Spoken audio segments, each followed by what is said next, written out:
Hello students. तो कैसे हैं आप सभी? आई होप आप सभी बढ़िया होंगे। तो मैं हितेश शर्मा स्वागत करता हूं आपके अपने ब्यूटीफुल से प्लेटफॉर्म LHS फिजिक्स पॉइंट में।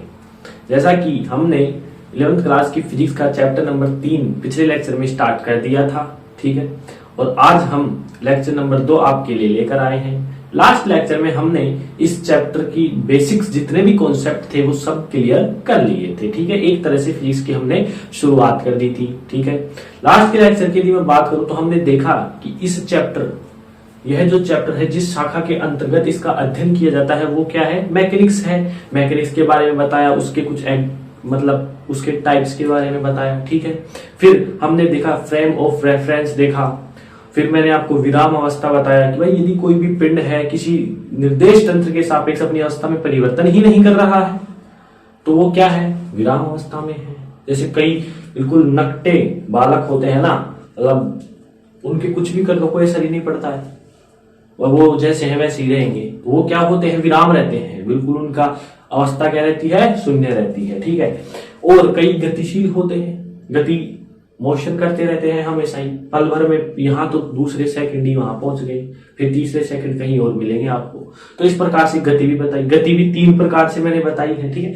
एक विमीय, द्विविमीय और त्रिविमीय। एक विमीय के अंदर मैंने बताया कि जब कोई पिंड सरल रेखा में ही गति करे, जैसे आप कभी बाइक से चलते हो ना सीधी सड़क पर, तो आप वहां अकेले ही रहते हो तो वो आपकी सरल रेखा में गति हो जाती है, ठीक है। और द्विविमीय जहां समतल में हमारे पास गति होती है। त्रिविमीय तो स्पेस में जो गति होती है, ये मैंने आपको बता दिया था। यहां तक हम पहुंच गए थे।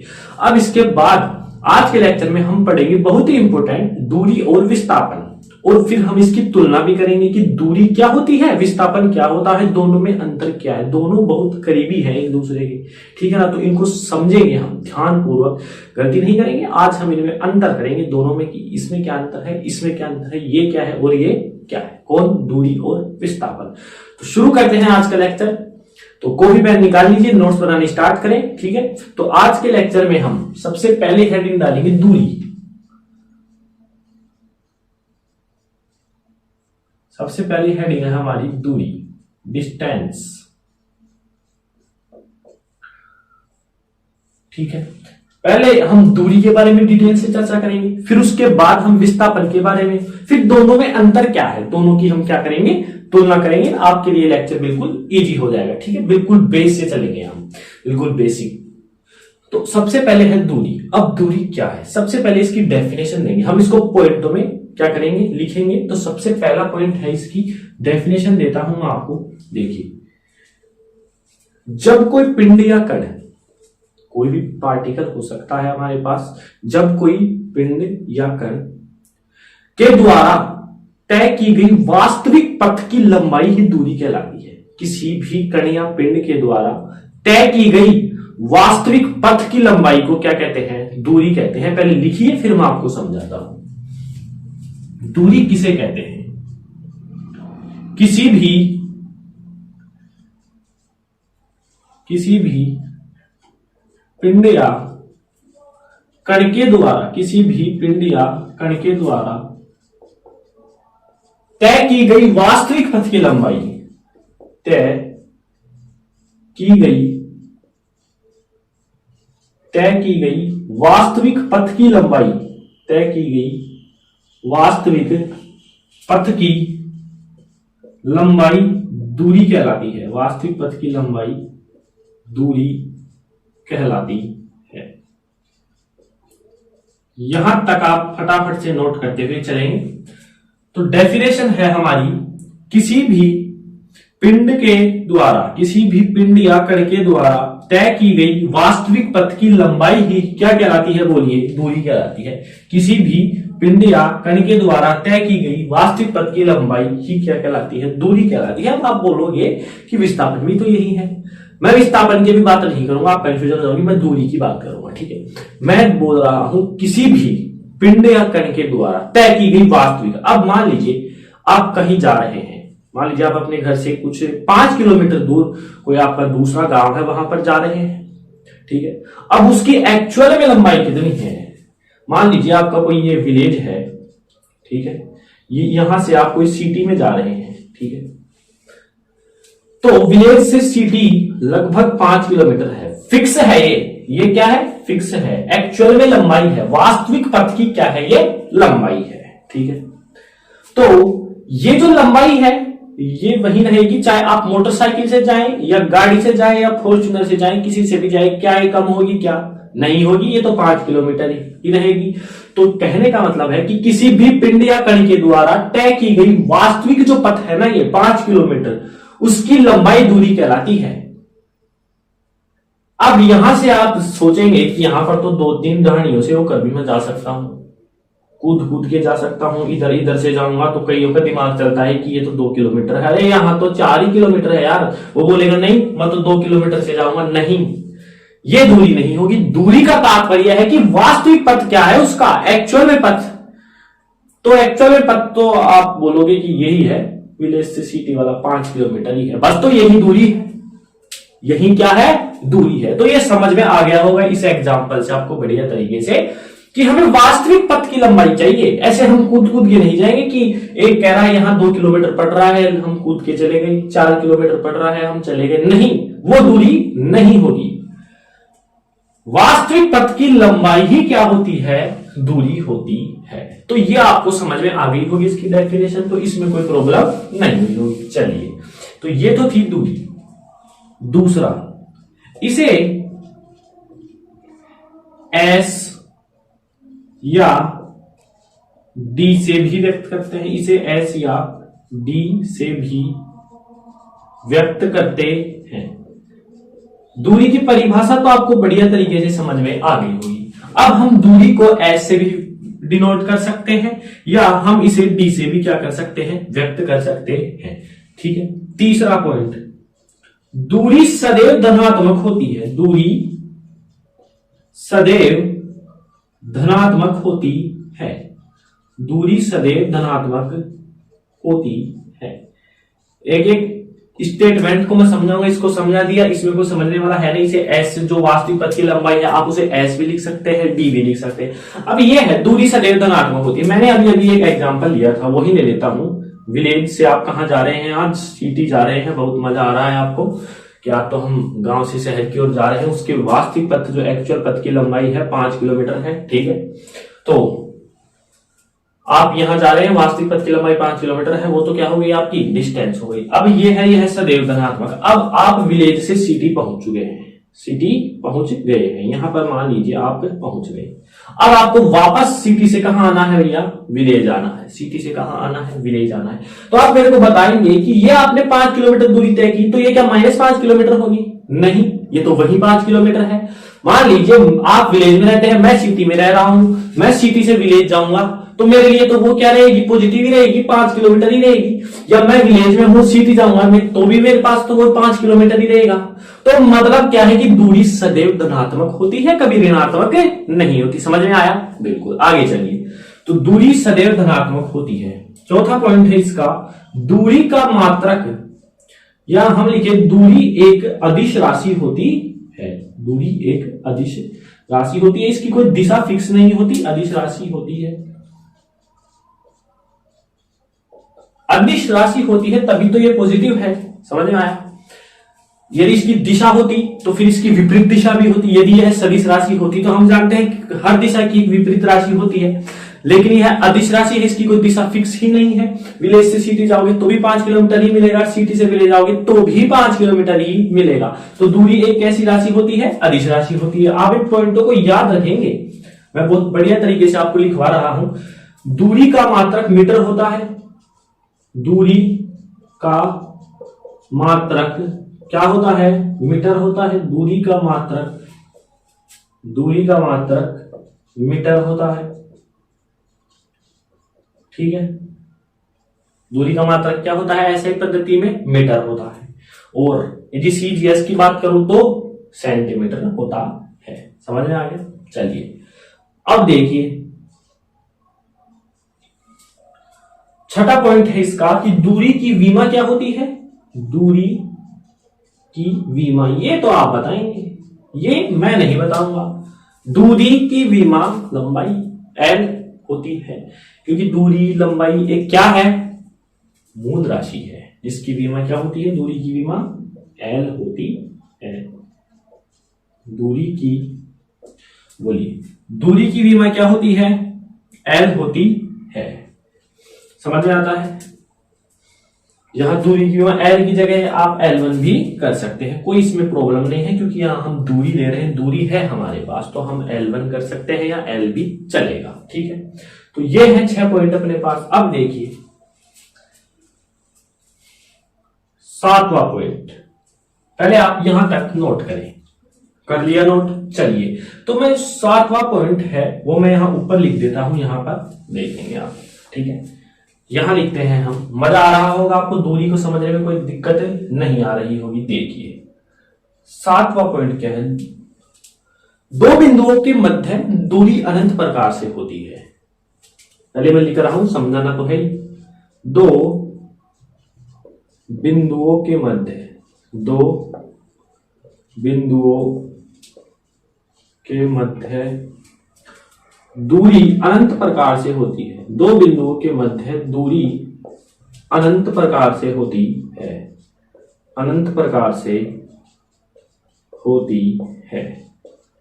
देखिए कैसे। और एक लास्ट पॉइंट है कि दूरी पथ पर निर्भर करती है। दूरी पथ पर निर्भर करती है। अब देखिए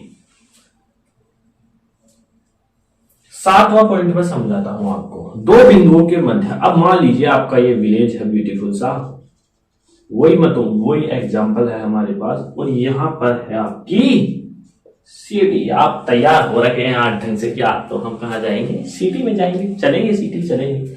ठीक है, आपका ये डिस्टेंस है 5 किलोमीटर। टोटल कितना है? 5 किलोमीटर।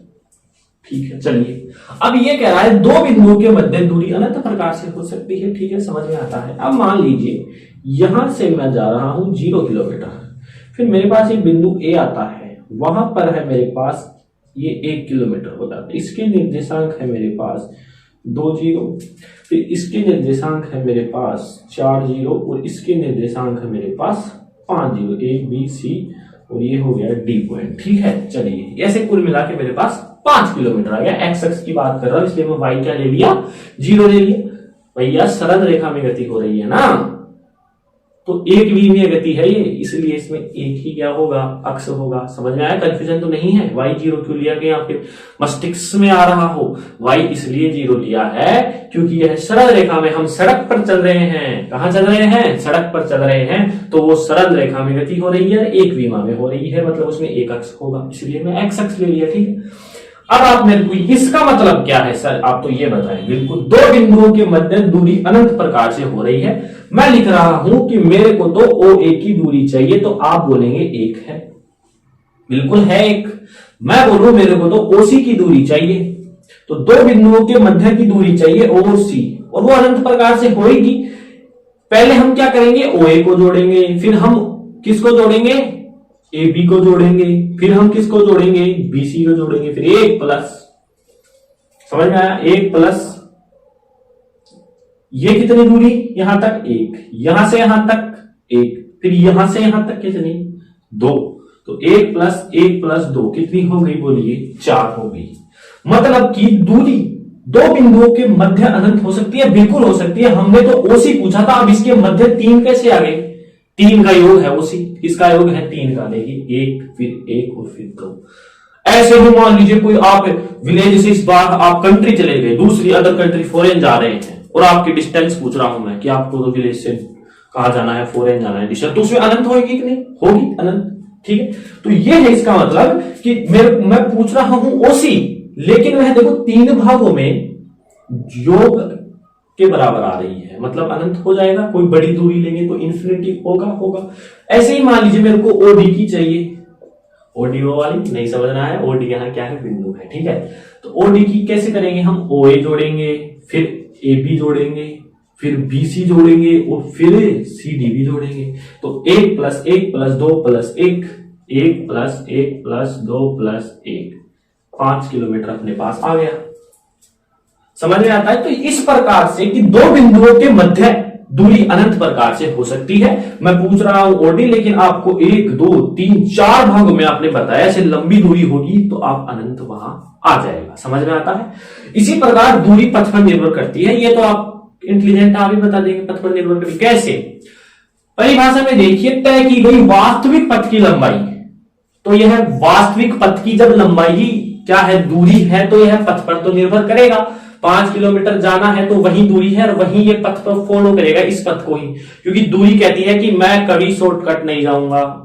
क्या कहती है दूरी? मैं कभी शॉर्टकट नहीं जाऊंगा। बिल्कुल, आपको भी कभी भी शॉर्टकट नहीं जाना है। ठीक है, तो यह है दूरी जो पथ पर निर्भर करती है। कहीं आप ढाणियों में से कूदते कूदते चले जाए, 2 किलोमीटर 4 किलोमीटर 3 किलोमीटर, कई व्यक्ति होते हैं जो गुप्त रास्ते निकालते हैं। ठीक है, तो उनके चक्कर में नहीं आना है, हमें बिल्कुल दूरी के साथ चलना है। वास्तविक पथ की लंबाई क्या है? दूरी है। तो इसलिए यह इस एक्चुअल जो पथ है ना उस पर यह क्या करती है? निर्भर करती है। तो इस प्रकार से दूरी पथ पर निर्भर करती है। तो यह था हमारा दूरी का टॉपिक। अब हम पढ़ते हैं विस्थापन और फिर दोनों में हम तुलना करेंगे। ठीक है, दोबारा से मैं बता देता हूं, दूरी क्या है? किसी भी पिंड या कण के द्वारा तय की गई वास्तविक पथ की लंबाई दूरी कहलाती है। विलेज से सिटी एक्चुअल में कितनी है? 5 किलोमीटर, और इसका वास्तविक पथ भी 5 ही किलोमीटर है। तो ये जो टोटल डिस्टेंस है वो क्या कहला रही है? दूरी। इसे एस से या डी से व्यक्त करते हैं। दूरी सदैव धनात्मक होती है, मैंने बता दिया। आप यहां से यहां जाए, यहां से यहां 5 ही किलोमीटर रहना है, -5 नहीं होगा। ठीक है, दूरी एक अदिश राशि होती है। समझ में आ गया। दूरी का मात्रक मीटर, इसकी बीमा L1 होती है, या बड़े हम दूरी की बात करें तो L1 लगा सकते हैं। ठीक है, दो बिंदुओं के मध्य की दूरी अनंत प्रकार से, अभी बता दिया इस प्रकार से दूरी पथ पर निर्भर करती है। ये परिभाषा में भी लिखा है और हम वैसे भी मैंने आपको समझा दिया है। तो यहां तक आप नोट करें।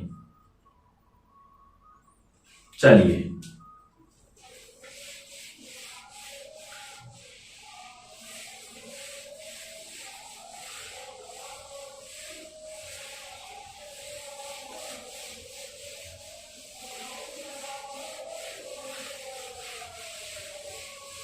अब हमारे पास आता है विस्थापन। वह ये भी बहुत ही अच्छा टॉपिक है। जिस प्रकार से मैंने आपको दूरी को समझाया उसी प्रकार मैं विस्थापन भी आपको समझाऊंगा।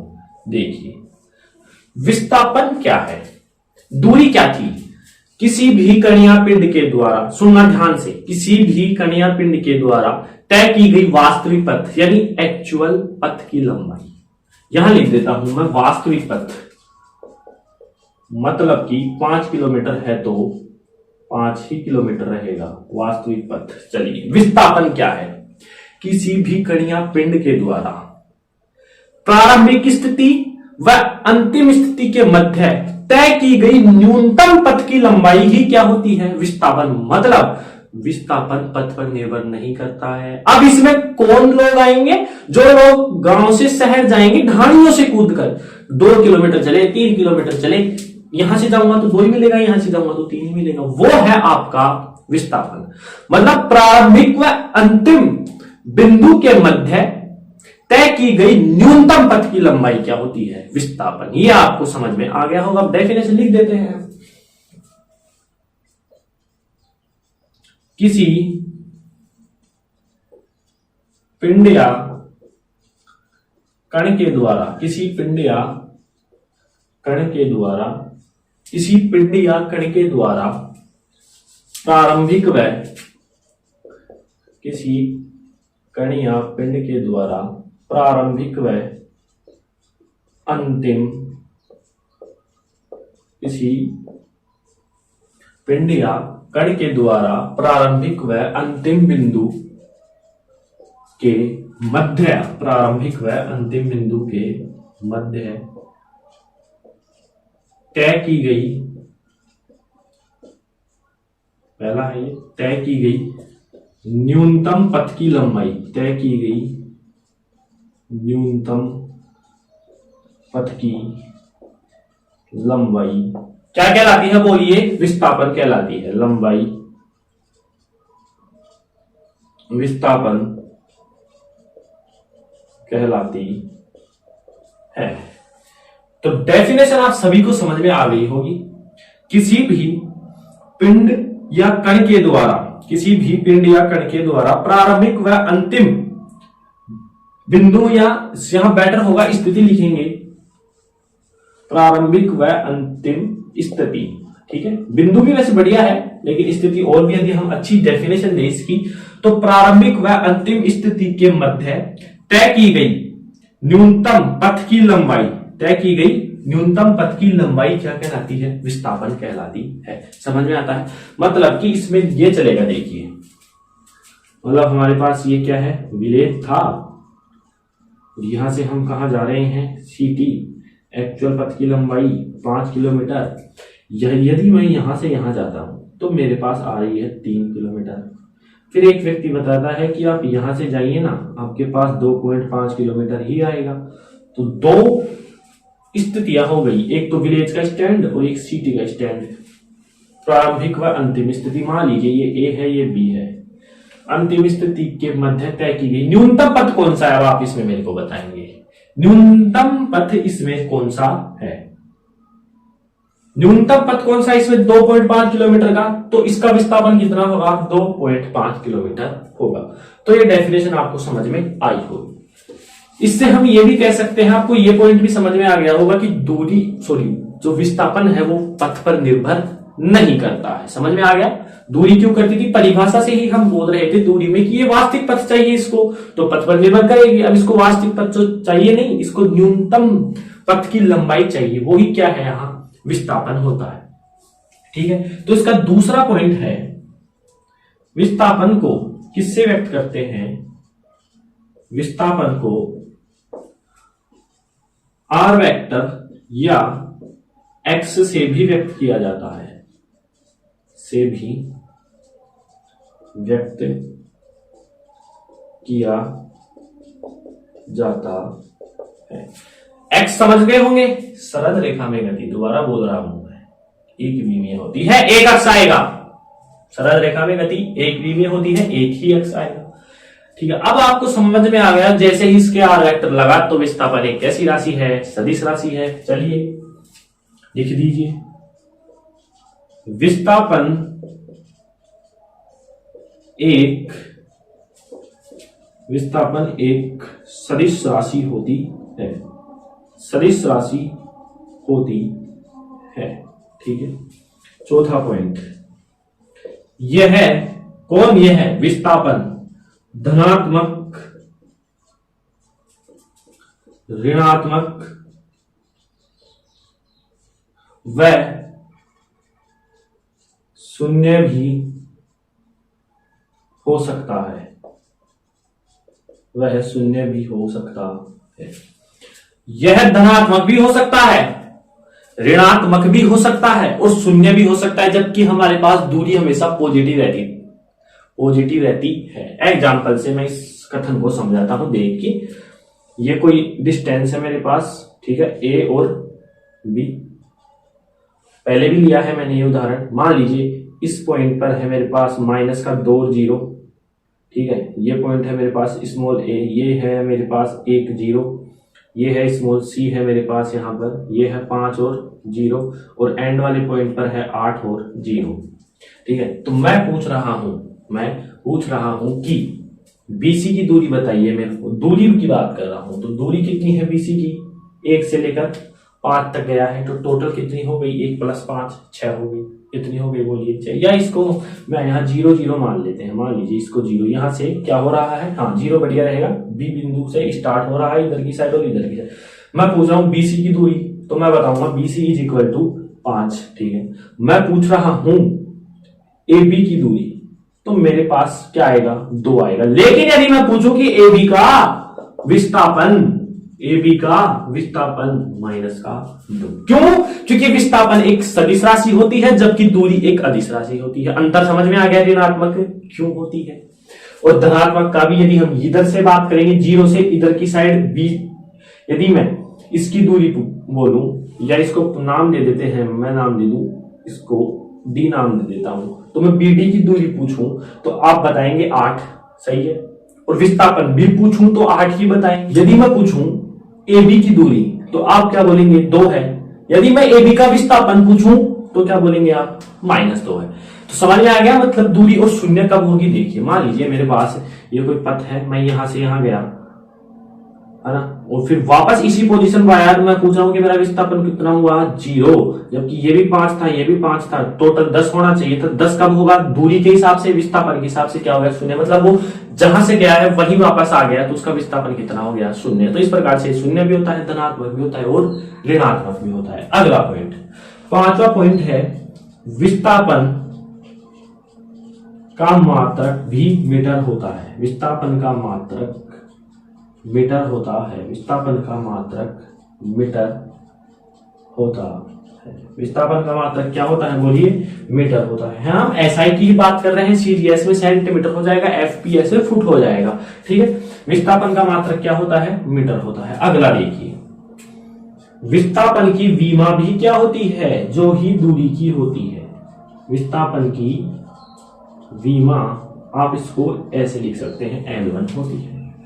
दो बिंदुओं के मध्य विस्थापन अद्वितीय रहता है, ये समझाऊंगा आपको। जैसे मैंने बताया था कि दो बिंदुओं के मध्य दूरी अनंत रहती है, बिल्कुल रहती है। मेरे को चाहिए BD, तो 8 आएगा।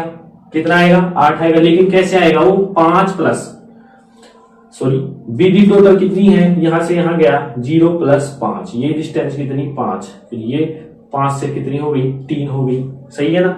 तो ये कितनी हो गई? 5 प्लस 3 होके आ रही है 8। 5 प्लस 3 होके कितनी आ रही है? 8। मतलब, और बड़ी दूरी हो तो अनंत हो जाएगा। लेकिन वो तो थी दूरी की बात। विस्थापन दो बिंदुओं के मध्य, विस्थापन दो बिंदुओं के मध्य, विस्थापन दो बिंदुओं के मध्य अद्वितीय रहता है। अद्वितीय रहता है। कैसे?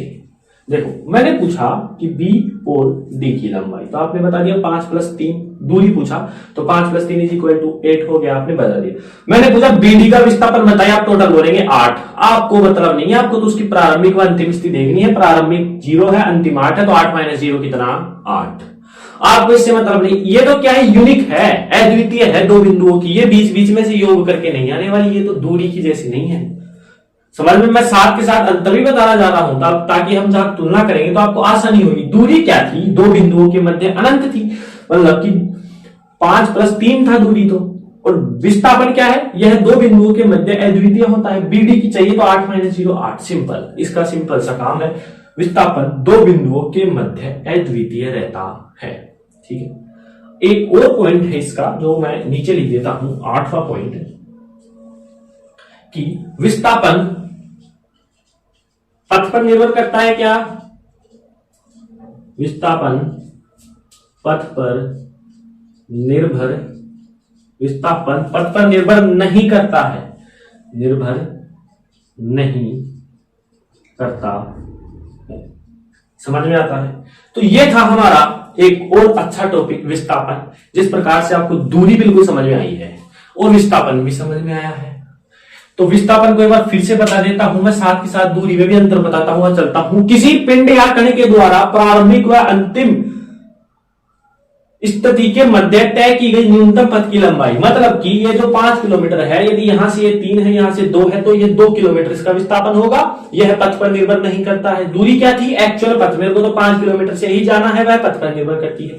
विस्थापन को आर वेक्टर, ये ठीक है।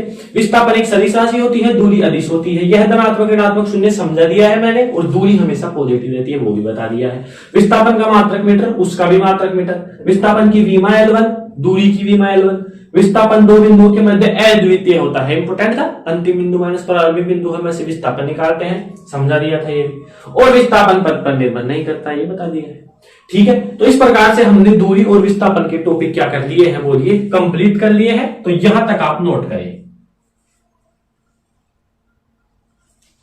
चलिए, अब हम एक और टॉपिक लेते हैं, विस्थापन व दूरी में तुलना या अंतर। क्या है टॉपिक? विस्थापन व दूरी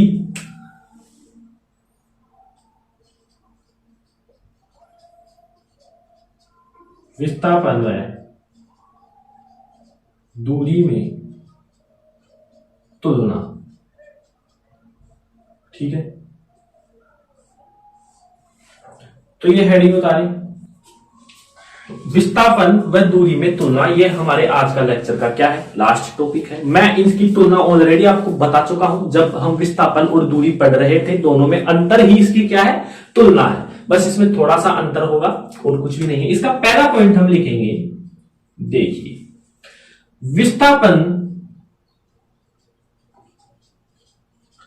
विस्थापन का मान दूरी के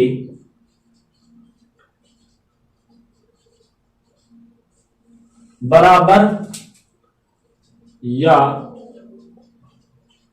छोटा हो सकता है यदि, कंडीशन है अभी इसमें, मतलब जो विस्थापन है हमारा, उसका जो मान है वो दूरी से तो छोटा होना ही होना है। अभी बताया मैंने, आप विलेज से सिटी जा रहे हैं, 5 किलोमीटर उसका एक्चुअल में पथ है, तो वो तो डिस्टेंस है, दूरी है, ठीक है। और उसका न्यूनतम पथ विस्थापन, तो मतलब विस्थापन का जो मान है ना, वो दूरी से छोटा तो रहेगा, लेकिन बराबर किस कंडीशन में हो सकता है, जब हम एक विमीय गति करें, मतलब सरल रेखा में गति करेंगे ना, तो हम सोच सकते हैं कि विस्थापन दूरी के बराबर आ सकता है। यदि तो विस्थापन का मान दूरी के बराबर या छोटा होता है, यहां लिखेंगे इसका मान दूरी के बराबर, इसका मान दूरी के बराबर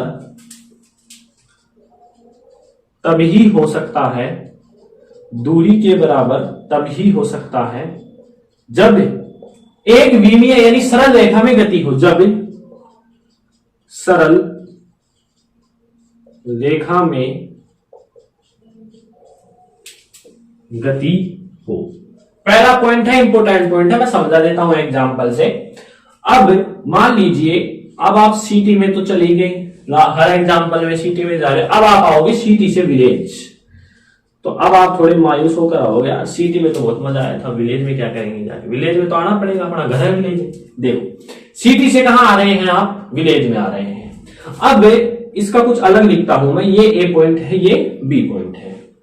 अब पहले तो मैं बता रहा हूं कि ये बराबर किस कंडीशन में हो रहा है। अब मान लीजिए ये बिल्कुल एक विमीय है, आप बाइक से आ रहे हैं यहां पर या कोई गाड़ी से आ रहे हैं, तो बिल्कुल एक विमीय सरल रेखा में है, ये कहीं मुड़ाव नहीं है इसमें, और इसकी एक्चुअल पथ की लंबाई है मान लीजिए 8 किलोमीटर। कितनी है, 1 किलोमीटर।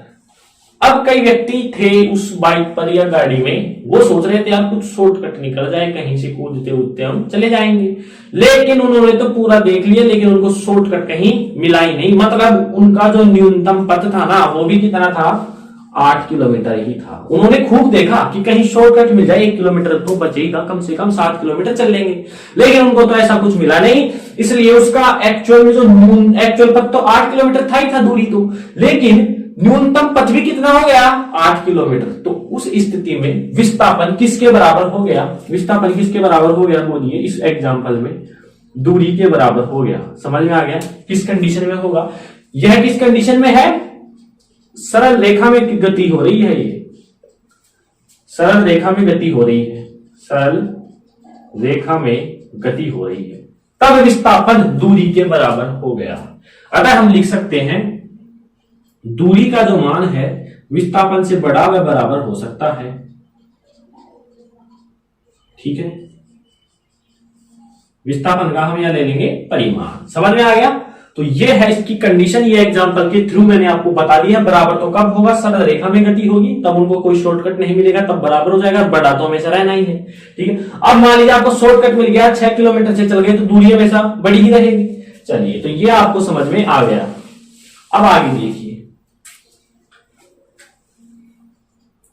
दूसरा पॉइंट क्या है, गतिशील कण के लिए, कोई भी कण गतिशील है उसके लिए जो दूरी है कभी ऋणात्मक और शून्य नहीं होगी, मैंने आपको बता दिया है। जबकि विस्थापन ऋणात्मक शून्य हो सकता है, लास्ट एग्जांपल में ही बताया था मैंने। देखिए गतिशील कण के लिए, गतिशील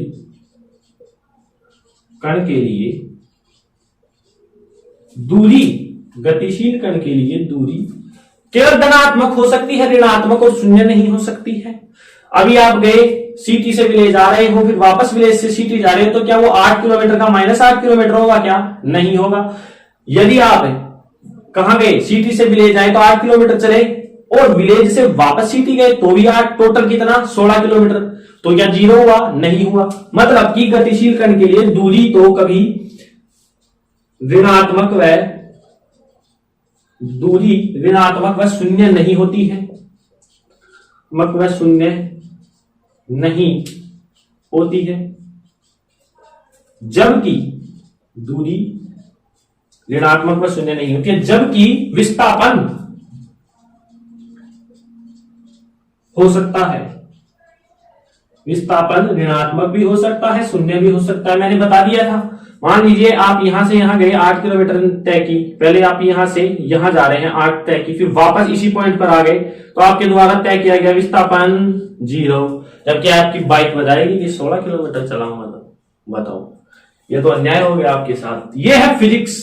तो विस्थापन कितना है? 0, जबकि डिस्टेंस कितनी होगी? 16, तो विस्थापन शून्य हो सकता है। ठीक है, ऋणात्मक भी हो सकता है ये। चलिए, तो ये था हमारा दूसरा पॉइंट। अब देखिए तीसरा पॉइंट,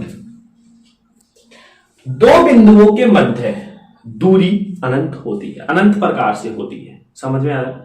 दो बिंदुओं के मध्य दूरी अनंत मान होते हैं, जबकि विस्थापन अद्वितीय होता है। बता दिया था मैंने। तो एक बार और लिखते हैं हम, दो बिंदुओं के मध्य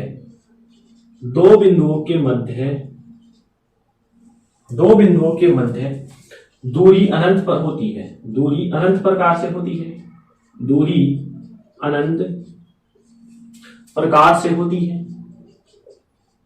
दूरी अनंत प्रकार से होती है, जबकि विस्थापन तो अद्वितीय होता है, जबकि विस्थापन अद्वितीय होता है, जबकि विस्थापन अद्वितीय होता है। ठीक है, समझ में आ गया? दो बिंदुओं के मध्य दूरी अनंत प्रकार से होती है और विस्थापन अद्वितीय। चलो एग्जांपल से बताता हूं मैं इसको। यहां से आप यहां जा रहे हैं, ए से बी, ठीक है।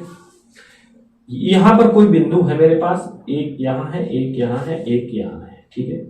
0 0 4 0 8 0, ठीक है। ये है -2 0। एक्स अक्ष में बता दिया मैंने क्यों ले रखा हूं एक्स अक्ष, क्यों? क्योंकि एक विमा में हमें गति करवानी है, सरल रेखीय गति होगी। अब मैं पूछना चाह रहा हूं कि यहां कोई बिंदु है के हमारे पास, मान लीजिए, तो के बी की डिस्टेंस पूछ रहा हूं मैं। तो यहां से यहां 0 से 4 4 प्लस 4 से 8, बीच में कितना है? 4, ठीक है। और इसका पॉइंट मान लीजिए 10 और 0 बी बिंदु का, और फिर कितना हुआ? प्लस का 2, तो कितना हो गया ये? 4 प्लस 2 10 हो गया। ये तो थी हमारे पास दूरी। विस्थापन डायरेक्ट पूछूंगा के बी, तो 10 - 0 अंतिम स्थिति माइनस प्रारंभिक स्थिति कितना हो जाएगा? 10। मतलब ये तो अद्वितीय है, इसको तो केवल एक पद से मतलब है, अनंत से कोई मतलब नहीं है। समझ में आ गया? ये जो मैंने तीसरा पॉइंट लिखा था वो आपको समझ में आ गया होगा, ठीक है। अब हम इसके बाद चौथे पॉइंट में चलते हैं, ठीक है। यहां तक आप नोट करें, कर लिया? चलिए, तो ये आपके तीनों पॉइंट बिल्कुल आपके आसानी से समझ में आ गए होंगे। मैं बिल्कुल इजी तरीके से समझाने का प्रयास कर रहा हूं, ठीक है। तो चौथा जो पॉइंट है हमारे पास वो है गतिशील कण के लिए, गतिशील कण के लिए समय के साथ दूरी कभी नहीं घटती है, समय के साथ दूरी कभी नहीं घटती है, जबकि विस्थापन समय के साथ घटता है, जबकि विस्थापन समय के साथ घट सकता है, समय के साथ घट सकता है, यानी शून्य भी हो सकता है और ऋणात्मक भी हो सकता है, समय के साथ घट सकता है। देखो इस स्टेटमेंट को भी मैं समझाता हूं। गतिमान कण के लिए समय के साथ दूरी कभी नहीं घटेगी। देखिए, मान लीजिए कि आप इस बार कहां हैं? जयपुर है। वहां से आप जा रहे हैं अजमेर। कहां जा रहे हैं? अजमेर। टूर कर रहे हैं आप। तो जयपुर से अजमेर की डिस्टेंस एक्चुअल में मेरे को पता नहीं है, मैं अनुमान से बता सकता हूं। मान लीजिए अनुमान से 100 किलोमीटर है। एक्चुअल में नहीं बता रहा हूं, कहीं आप मैप लेके खोलने बैठ जाएं। ठीक है, तो जयपुर से अजमेर के लिए 100 किलोमीटर है। चलिए, आप जयपुर से रवाना हुए 100 किलोमीटर, तो आप गतिशील ही तो हैं। तो यहां से आप गतिशील होते होते होते होते वापस कहां आएंगे? जयपुर तो आना ही आना है, घर है आपका जयपुर। तो आप टोटल दूरी आपसे पूछे तो 200 किलोमीटर चले। मतलब कि गतिशील कण के लिए समय के साथ दूरी घटी क्या? नहीं घटी, वो तो बढ़ रही है 200 किलोमीटर आगे। चलिए, अब समय वही है। आप यहां विस्थापन की बात करें तो जयपुर से निकले निकले निकले निकले वापस इसी घर में तो आना ही है। और यहां आपका मैं विस्थापन देखा तो विस्थापन था मेरे पास 0। आप शौक हो गए, ये क्या था? हमने तो 200 किलोमीटर चल के आए हैं, थक गए बुरी तरह से, आप बता रहे कि हमारा विस्थापन ही 0 है। बिल्कुल, हाँ भाई हाँ, विस्थापन क्या है? 0 है। इसका समझ में आ गया? इसीलिए हम कहते हैं कि विस्थापन समय के साथ घट सकता है। विस्थापन क्यों घटा समय के साथ? क्योंकि प्रारंभिक स्थिति, वो अंतिम स्थिति माइनस प्रारंभिक स्थिति हो गई इसकी। ठीक है, तो 100 माइनस 100 कितना हो गया? कितना हुआ? 0 हो गया। इसी प्रकार इसका विस्थापन कितना हो गया हमारे पास? 0। अतः हम कह सकते हैं कि गतिशील कण के लिए इस एग्जांपल से समझा, दूरी समय के साथ कभी नहीं घटेगी, लेकिन विस्थापन समय के साथ घटता है। ठीक है, यदि आपका कण गतिशील है तो ये था हमारे पास आज का लेक्चर, जिसमें मैंने आपको दूरी बिल्कुल शानदार तरीके से समझा है। एग्जाम में आ जाए तो ऐसे कैसे छाप के आना है, आपको पूरे नंबर मिलेंगे। ठीक है, यदि विस्थापन आ जाता है, विस्थापन को भी ऐसे कैसे लिखेंगे, 8-8 पॉइंट है दोनों के, आसानी से याद होंगी। फिर भी आपको कोई डाउट है तो कमेंट बॉक्स में कमेंट जरूर करिए। और फिर मैंने इन दोनों की तुलना विद एग्जाम्पल के साथ आपको समझा दी है। ठीक है, तो मिलते हैं एक नए लेक्चर के साथ फिर से।